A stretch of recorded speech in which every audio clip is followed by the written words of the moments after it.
नमस्कार आदाब, आप देख रहे on record Mira Bhayandar. Mira road के और ख़ास तौर से नया नगर के कुछ मुट्ठी भर लोगों ने कोशिश की थी कि यहाँ पर हज़ारों की तादाद में इकट्ठा होकर लोग ईद की नमाज़ पढ़े ताकि अमन और भाईचारगी बनी रहे और एक अच्छा मैसेज पूरे शहर भर में फैले। लेकिन कौन ऐसा व्यक्ति है जो नहीं चाहता था कि हज़ारों लोग इकट्ठा हुए? उस व्यक्ति की शिकायत के चलते या उस व्यक्ति की उंगली करने के चलते यहाँ पर जो फेडरेशन को मंजूरी मिली थी ईदगाह पर नमाज़ पढ़ने की, उस मंजूरी को कैंसिल कर दिया गया है।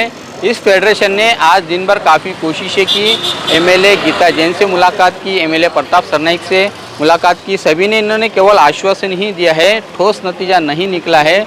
तब कहीं जाकर फेडरेशन ने आज ये ऐलान कर दिया है कि उनकी कोशिश जो थी वो कोशिशों को नाकाम कर दिया गया है किसी पॉलिटिकल दबाव के चलते।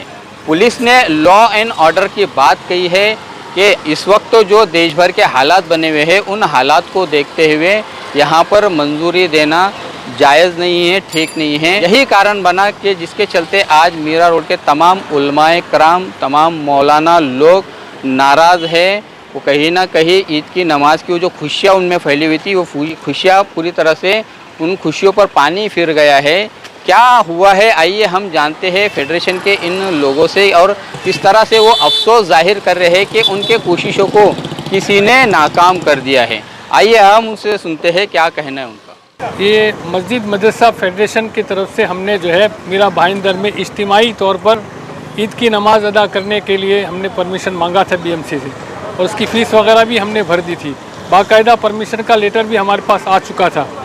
इसके बाद न जाने क्या मामला पेश आया, किसने इसके पीछे जो है क्या मामला पेश आया वो तो हमें पता नहीं है, मगर पुलिस प्रशासन की तरफ से ये इत्तला दी गई कि लॉ एंड ऑर्डर का मामला है। हालांकि अगर देखा जाए तो मीरा भाईंदर की जो पॉपुलेशन है, यहाँ आज तक कोई ऐसा फसाद या दंगा कुछ कभी हुआ नहीं है, और न करंट सिचुएशन में जो भी हालात चल रहे हैं अभी फ़िलहाल, तो उसके ताल्लुक से भी कभी भी मीरा भाईंदर में किसी ने कोई आवाज़ नहीं उठाई, कोई मसला ही नहीं था। बड़ी खुशी थी हमको कि भाई कल ईद का दिन मौका आएगा तो ईद के दिन सब मिलकर एक साथ नमाज़ पढ़ेंगे और सब एक न्याय इत्तेहाद और इत्तेफाक का जो है एक मुजाहरा होगा। मगर उसको बड़ा दुख हुआ और बड़ा दर्द हो रहा है और बड़ी तकलीफ़ हमें हो रही है कि जिन हजरात ने भी इसके लिए रुकावट का ज़रिया बने हैं।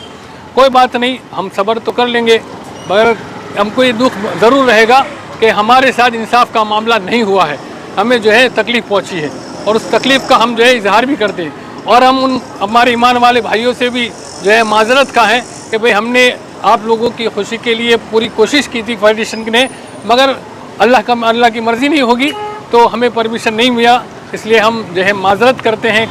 जितनी खुशी के साथ हमने ये ऐलान किया था कि इंशाअल्लाह ईद उल फितर की नमाज़ आला हज़रत ग्राउंड जो कानून गो के पास सामने है वहाँ अदा होगी, और ये हमारे सबसे बड़ा खुशी का मौका था।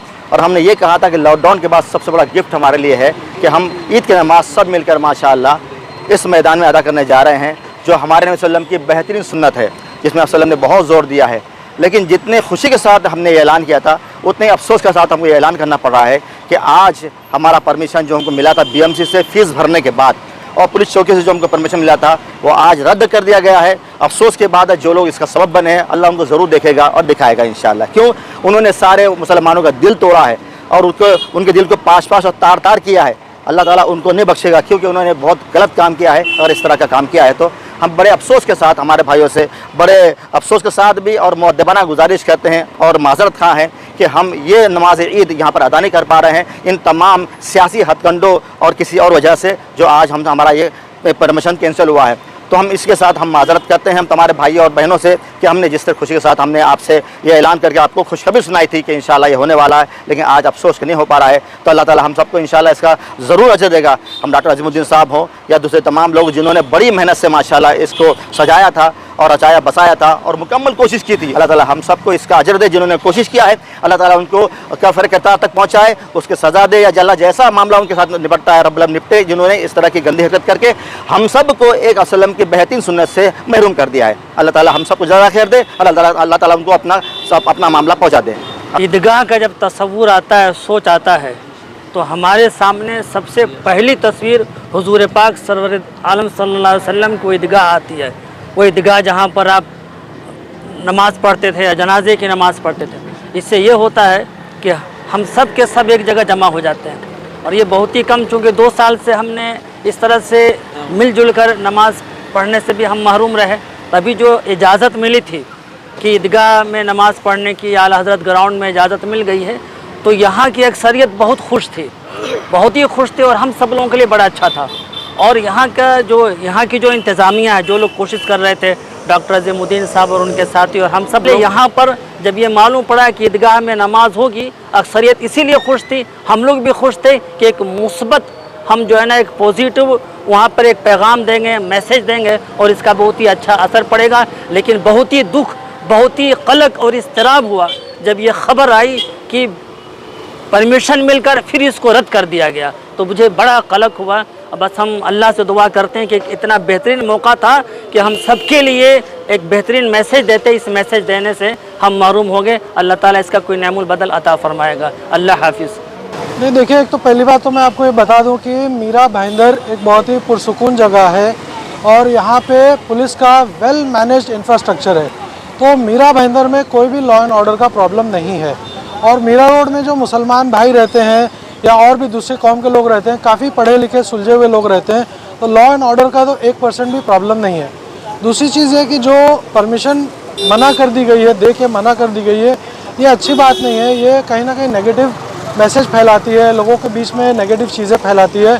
और मैं सदानंद दाते साहब से भी मिला हूँ एक बार, बहुत ही अच्छे एबल्ड ऑफिसर हैं मीरा भाईंदर। एक हम बहुत लकी हैं कि हमें एक ऐसे बेहतरीन IPS ऑफिसर मिले हैं जो मतलब किसी के आगे झुकते नहीं हैं और स्ट्रेट फॉरवर्ड काम करते हैं और बहुत ही अच्छा काम वो कर रहे हैं यहाँ पे। और उम्मीद करते हैं हम कि भले इस बार नहीं तो हम उनसे रिक्वेस्ट करते हैं कि कम से कम अगली बार वो हमको परमिशन दे और हम इंशाल्लाह पुरसुकून तरह से यहाँ नमाज अदा करके दिखाएंगे। मुझे जब पता चला कि यहाँ ईद की नमाज़ हो रही है तो मेरी बहुत खुशी हुई, क्योंकि हमारी मस्जिद भी बहुत छोटी है। हालांकि हमने 3 जमातें रखी है ईद की, 7, 7.5 और 8, लेकिन चूँकि मुस्लिम पॉपुलेशन इलाका है और काफ़ी बड़ी बस्ती है, तो उस एतबार से मसाजिद के अंदर नमाज की बहुत दिक्कत होती है। तो एक बहुत खुशाइंदा बात थी जिसकी वजह से पूरी उम्मत के अंदर एक खुशी का माहौल था, लेकिन वो खुशी का माहौल आज गम के माहौल में तब्दील हो गया है। लेकिन पता नहीं ये तासुब का माहौल कहाँ से सरगर्म हो गया और इसके असरात जो है वो आम इंसानों की ज़िंदगी भी पड़ रहे हैं। तो एक आम इंसान भी जो है इससे नाखुशी है, चाहे वो किसी भी मज़हब का मानने वाला हो, क्योंकि इस्लाम जो है वो अमन पसंद मज़हब है और वो अमन की। लेकिन बस मैं ये आखिर में ये बात कहूँगा कि हमें दिल बर्दाश्त नहीं होना है और अमन अमान को कायम रखना है और अपने तमाम वतनी भाइयों के लिए भी दुआ करते रहना है कि जो नफ़रत का माहौल आज पूरी दुनिया में और ख़ुसूसन हमारे हिंदुस्तान के अंदर सरगर्म है, चूँकि हम ईद की खुशी में है, इसलिए हम सारे गिले शिव को भुला देवे और नए अज़्म नए हौसले के साथ में इंशाल्लाह आइंदा साल फिर हम लोग कोशिश करेंगे। हो सकता है अल्लाह दिलों के हालात को बदलने वाला है, अल्लाह उनके भी हालात बदल दे इंशाल्लाह। सबसे पहली बात तो ये है कि हमें नाकामी का एहसास बिल्कुल नहीं है। जब हम काम अल्लाह वास्ते करते हैं तो अल्लाह ताला की राह में काम करने के बाद कामयाबी मिली तो भी आपको अजर मिलेगा और नाकामी मिली तो भी अजर मिलेगा। अगर हमारा मकसद दुनियावी लालच या कोई सियासी मकसद होता तो ज़रूर हम नाकाम होते, मगर अल्लाह की निगाह में हम कामयाब हैं। हम लोगों ने आज सुबह दाते साहब से मुलाकात की। दाते साहब आज संडे को सुबह 10 बजे मीटिंग थी, उन्होंने पूरी बात ये बताई कि साहब यहाँ पर हम इसलिए परमिशन देने में हमको रुकावट हो रही है कि लॉ एंड ऑर्डर का मसला हो सकता है। आज आपको परमिशन देंगे, कल लोग आएंगे, हमको हनुमान चालीसा पढ़ना है, गणपति का वो करना है। हमने उससे कहा भी कि हमारा ये आला हज़रत ग्राउंड जो है नया नगर के अंदर मौजूद है, जहाँ चारों तरफ से मुसलमान आबादी, यहाँ पर तो कैसा मसला है ही नहीं इस तरीके का। तो उन्होंने कहा नई चीज़ की शुरुआत हो जाएगी, तो हम नहीं चाहते कि नई शुरुआत कुछ हो। तो बल्कि हमने उससे भी कहा कि दूसरे ग्राउंड में हमारे नॉन मुस्लिम भाइयों के प्रोग्राम भी हो रहे हैं, सरकारी ग्राउंड में प्रोग्राम हो रहे हैं, तो हमको क्यों रुकावट हो रही है। एक बात मैं और कहना चाहता हूँ आपके मीडिया के माध्यम से कि बम्बई में झूला मैदान में, आज़ाद मैदान में ऐसी दसियों ग्राउंड है बम्बई शहर के अंदर जहाँ पर आज के इन हालात में नमाज़ें हो रही हैं। कल नमाज होगी वहाँ, परसों नमाज अगर ईद की हुई परसों इंशाल्लाह तो ईद की नमाज़ें वहाँ होंगी। तो मगर पूरे बम्बई शहर के अंदर कोई लॉ एंड ऑर्डर का मसला नहीं आ रहा है, लेकिन हमारे मीरा रोड के अंदर कौन सा मसला लॉ एंड ऑर्डर का किस तरीके से समझा दिया गया है या समझ लिया गया है, ये हमारी समझ के बाहर है। आज भी इस वक्त अगर आप बोलेंगे ना, इस वक्त परमिशन देंगे, अभी दसियों हज़ार लोग यहाँ पर नमाज़ पढ़ने को तैयार हैं। यह हालत है लोगों में क्रेज़ का। लोग खुशी के मारे थे कि चलो भाई हमको ईद की नमाज़ पढ़ने का मौका मिलेगा, लेकिन उसके बावजूद भी हमको यहाँ पर ईद की नमाज़ पढ़ने का मौका नहीं मिला। लोगों में तैयारी के बावजूद भी, हुकूमत के इस कहने के बावजूद कि भाई अगर हमको नमाज की परमिशन नहीं दी जा रही है तो हम प्रशासन के इस फैसले को स्वीकार करते हैं। हम गवर्नमेंट के या पुलिस प्रशासन के खिलाफ नहीं करने जा रहे हैं, क्योंकि हम सब मुसलमान जो हैं लॉ एंड ऑर्डर के मानने वाले लोग हैं, मुस्लिम कम्युनिटी के लोग कानून का उल्लंघन नहीं करने वाले लोग हैं। अगर हमको परमिशन नहीं दिया गया तो आज हम नाखुशी के साथ, अपने दिल की नागवारी के बावजूद भी हमें तकलीफ़ पहुंची है, मगर इसके बावजूद भी हम आपके मीडिया के माध्यम से हम तमाम मीरा भाईंदर के मुसलमानों को मीरा भाईंदर मसाजिद और मदारिस फेडरेशन की तरफ से एक ज़िम्मेदार के हिस्से से मैं आपको बता रहा हूँ कि ऐलान करते हैं हम लोग कि जो ऐलान हमने किया था कि नमाज यहाँ पर अदा होगी, उस नमाज के ऐलान को हम वापस लेते हैं। इसलिए वापस लेते हैं कि हमारे शहर के प्रशासन ने, पुलिस प्रशासन ने हमको कहा है कि लॉ एंड ऑर्डर का मसला है, हम उनके साथ हैं। दूसरी बात यह कि हमको कॉरपोरेशन ने परमिशन नहीं दिया, जो कुछ परमिशन दिया था कैंसिल हुआ। बहरहाल उसके बावजूद भी हम कॉरपोरेशन से भी शिकायत नहीं करते, हमें शिकायत किसी से नहीं है, लेकिन हमें दुख इस बात का है कि हमारे साथ जो हमें हमारी समाज के लोगों को जो जोश था, जो खुशी थी, वो हमारी खुशी पूरी नहीं हो सकी।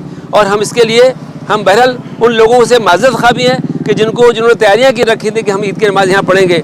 तमाम हम लोग इंतजाम, हमारे पूरी यूथ टीम यहाँ पर आई हुई है, सब पूरा प्लान करके रखे थे हम लोग, कहाँ साउंड सिस्टम होगा, कैसे जानमाज़ बिछाएंगे, कहाँ पानी डालेंगे, कैसे हम लोग पूरा निज़ाम बनाएंगे। ये पूरा डिसिप्लिन के साथ हमारे वॉलंटियर्स यहाँ पर खड़े होंगे, लेकिन पूरा के पूरा निज़ाम हमारा, हम खामोशी के साथ अपनी चीज़ों को वापस लेते हैं और तमाम लोगों से आह्वान करते हैं कि आप लोग अपनी नमाज़ें अपनी अपनी मस्जिदों में पढ़ें। ईद की नमाज़ अब आला हज़रत ग्राउंड में बाकायदा तौर पर हम ऐलान करते हैं कि नहीं होगी यहाँ पर। तो ये हमारा एक कोऑपरेशन है आज, इसीलिए तमाम जिम्मेदार लोग यहाँ मौजूद हैं। हम सब मिलकर एक बात का ऐलान कर रहे हैं कि हम लोग उस प्रशासन के फैसले का सम्मान करते हुए हम अपने इस फैसले को वापस लेते हैं। उस पर ज़्यादा चर्चा इसलिए नहीं करना चाहते कि वो कौन लोग हैं, क्या है, किसकी क्या पॉलिटिक्स है, वो जाने और अल्लाह ताला जानता है उसको मामले को लेकर के। इसलिए कि हमको कोई सबूत हमारे पास नहीं है, लेकिन ऐसा सुनने में आ रहा था कुछ पॉलिटिकल लोग हैं, कुछ ऐसे अफराद इनको लगता है कि कोई नया काम होगा तो रुकावट डालना चाहिए। तो हम उसके बारे में कुछ नहीं कह सकते, वो तो वक्त के साथ चीज़ें बदलती रहती हैं। हमने तो अल्लाह वास्ते काम किया था, अल्लाह ताला उसका निज़ाम चलाने वाला अल्लाह देखेगा। देखिए, जब हमारी पुलिस महकमे से और पुलिस महकमे के अलावा भी जो MLA से हमारी मुलाकात हुई, गीता जैन मैडम से और सरनायक साहब से, एक चीज़ हमें जो बहुत कॉमन सुनाई दी उनके बीच में, वो ये बहुत कॉमन थी कि जो हमको यहाँ लोकल भी कई लोगों से सुनाई दी कि आप लोगों को मस्जिद में नमाज़ पढ़ लेनी चाहिए, आप लोगों को ये नया काम हो रहा है, इसके ऊपर ज़रा सोच है। ये मुझे ऐसा लगा कि इसमें लॉ एंड ऑर्डर के अलावा कुछ ऐसा है कि ये नया काम, ये पहली बार हो रहा हुआ काम, ये इस तरह नहीं होना चाहिए, ये क्या नतीजे निकाल के लाएगा, और ये मस्जिदों में ही आपको नमाज़ पढ़ना चाहिए। ये बोली जो है ये कुछ और लोगों की बोली से मिलती जुलती लग रही थी। बहरहाल कुछ लोगों को ये भी मामला, ये जो मामला आया है कि भाई मस्जिदों में नमाज़ होनी चाहिए, मैं ऐसा समझता हूँ कि इनको ये कंसेप्ट ही नहीं मालूम है कि ईद की नमाज़ का कंसेप्ट क्या होता है। कल बहुत अच्छी तरह हमारे दोस्त डॉक्टर अजीमुद्दीन साहब ने इसको एक्सप्लेन किया था कि भाई जुमा की नमाज़ जुमा मस्जिद में, ईद की नमाज़ ईदगाह में, और हज जो है वो सऊदी अरबिया में। तो ये एक कंसेप्ट है, एक तरीका है इस्लाम का, जिसको पूरा करने हमारा फ़र्ज़ भी बनता है। बहरहाल ये टेक्निकल जो इशू है ना, उसको बहुत अच्छी तरह एक्सप्लेन मुझे नहीं लगता कि कोई कर पाया है। जो बात उन्होंने रखने की कोशिश की बहुत पोलाइटली, हमारे यहाँ के जो CP साहब हैं उन्होंने बहुत पोलाइटली, बहुत अच्छी तरह हमें समझाने की कोशिश की है कि भाई ये आपने नया काम जो शुरू कर रहे हैं, ये आगे जाके क्या रिपरकशन लाएगा, इसको देखते हुए हमने फ़िलहाल परमिशन नहीं दी हुई है। तो बहरहाल इसको और टेक्निकल, अभी क्योंकि टाइम भी बहुत कम था और हम बहुत ज़्यादा इस मामले को ये करना, ऐसा नहीं करना चाहते थे कि पुलिस क्या होती है कि हमें लॉ एंड ऑर्डर के ताल्लुक से हम कई बार पुलिस ने बहुत अच्छा कोऑपरेट किया है, और मीरा भाईंदर के अंदर पुलिस पब्लिक का एक अच्छा माहौल चलता रहा है। तो हम फ़िलहाल नहीं चाहते थे कि शायद किसी के और कान भरे के अंदर में पुलिस किस तरह रिएक्ट कर रही है हमें नहीं पता, क्योंकि नीचे से लेके ऊपर तक जिससे भी बात हो रही है, अगर MP के यहाँ भी हमारी बात हो रही है तो यही वर्जन सुनने में आ रहा है। तो ऐसा लगता है कि ये वर्जन किसी ने फीड कर दिया हुआ है, ये दिमाग में फ़िलहाल बैठा हुआ है, इसको निकालने में शायद वक्त लगेगा। हम कोशिश करेंगे कि इसको तरीके से उनके दिमागों से निकाला जाए। अच्छा, अगर ये पहली बार की बात होती तो भाईंदर के अंदर जो है पिछले 8 साल से ना ईद की नमाज़ हो रही थी ईदगाह में, वो नेताजी सुभाष चंद्र बोस मैदान के अंदर। तो अगर वहाँ तो पहली बार नहीं थी, तो वहाँ पहली बार के नाम पे वहाँ पे क्यों कैंसिल कर दिया गया? तो इसके पीछे ये जो तर्क आ रहा है ना, ये तर्क अभी तक हमारे दिमागों से सही से उतरा नहीं है, लेकिन हम डाउन द लाइन ईद के बाद और एक बार 2 बार बैठेंगे, समझने की कोशिश करेंगे कि इसके पीछे असल जो प्रॉब्लम थी, असल जड़ क्या है, और वो जो जड़ है वो हमारे समाज के लिए कितना बड़ा बिगाड़ है। जहाँ हम ये देख रहे हैं पूरे इंडिया के अंदर कई सारी ऐसी न्यूज़ आपके माध्यम से भी देखी गई है और भी जगह से आई है कि भाई लोग अपने मसलक भूल के उन्होंने कहा कि हम मस्जिदों में नमाज नहीं पढ़ाएंगे, हम जो है ईदगाह में जाएंगे। उज्जैन का मामला अभी सामने आया, आज ही के उसमें न्यूज़ में है कि उन्होंने रद्द कर दिया कि हम सारे मसलक भूल कर एक ही जगह नमाज़ पढ़ेंगे, सारे मुसलमान एक जगह आएंगे।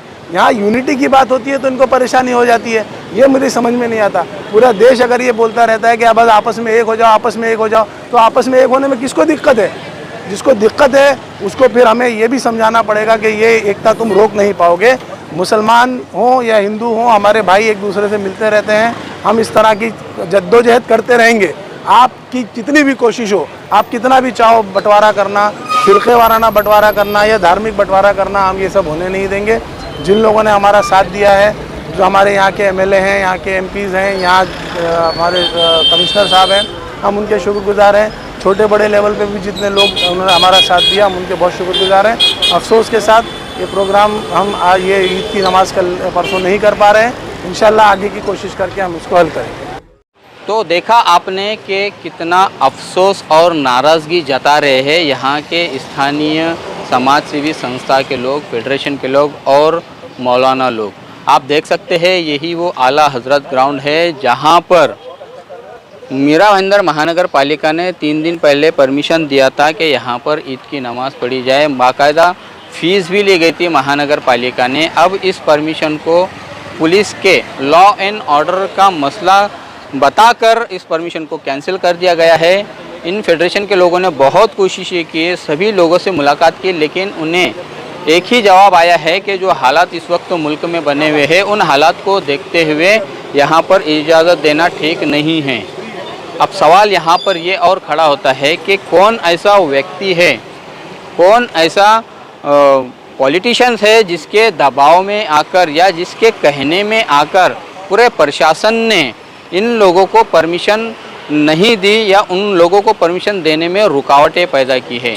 इस बात को बखूबी सभी लोग जानते हैं कि मीरा रोड में और नया नगर में कौन ऐसा लीडर है कि वो ही ये कर सकता है। हालांकि मुस्लिम लोगों ने सोच रखा था कि ईदगाह पर नमाज होगी। मीरा रोड की जब परमिशन कैंसिल कर दी गई थी उसके बाद में भाईंदर की भी परमिशन को कैंसिल कर दिया गया है और वजह यही बताई गई है कि लॉ एंड ऑर्डर का मसला खड़ा हो सकता है, यानी कानून व्यवस्था बिगड़ सकती है। ये जवाब आ गया है, जिसके चलते आज इस फेडरेशन ने ऐलान कर दिया है कि मीरा भाईंदर के तमाम मुसलमान अपने आसपास की जो मस्जिद है वहीं पर नमाज़ पढ़े। जो ऐलान किया गया था ईदगाह पर, वो ईदगाह का मंजूरी ना मिलने के चलते उसे कैंसिल कर दिया गया है। सवाल ऐसे में ये खड़ा होता है कि कौन ऐसा वो व्यक्ति है कि जो नहीं चाहता था कि मीरा रोड में या मीरा भाईंदर शहर में जो बरसों से मोनोपोली चली आ रही है, उस मोनोपोली के खिलाफ में अगर कोई कुछ अच्छा करना चाहे तो उन लोगों को कैसे दबाया जा सकता है, ये वही उस व्यक्ति की कारस्तानी हो सकती है, उस पॉलिटिशियंस की कारस्तानी हो सकती है।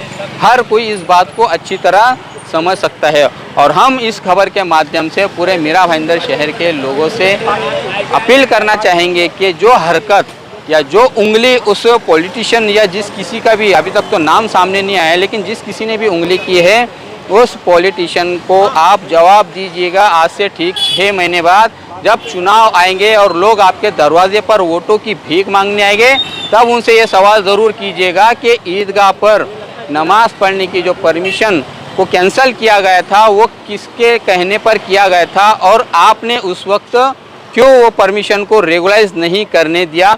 ये सवाल ज़रूर पूछेगा आप इलेक्शन में, उन चुनाव के दौरान जिस वक्त वोटों की भीख मांगने के लिए ये लोग आपके दरवाजे पर आएंगे। बहरहाल मीरा भाईंदर शहर के तमाम उलमाए कराम और हज़ारों और लाखों की तादाद में मुस्लिम लोगों की जो खुशी थी उन खुशियों पर पानी फिर चुका है इस निर्णय के चलते। आप देख रहे हैं कैमरामैन आरिफ कुरैशी और साबिर शेख के साथ ऑन रिकॉर्ड मीरा भाईंदर। धन्यवाद।